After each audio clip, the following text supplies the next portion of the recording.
Alright, so I actually wanted to try the auto park feature here really quick. Oh, there it is. Okay. Park. Shift to reverse. Start. And there it goes. It's obviously just going to go right through that lane, which is fine. There's no car there, so that works. Wow.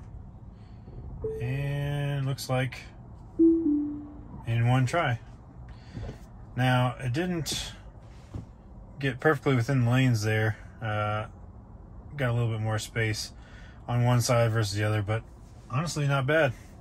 So pretty cool. I like that auto park feature. Now you don't have to be around cars. So, you know, before you had to have one car on either side of the space, and then that way it would just gauge in between two cars.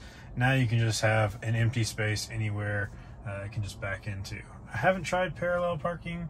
I don't know if it will do that one just by the lane lines as well, but I'll try that sometime if I can find parallel parking. Very rarely do that anyway.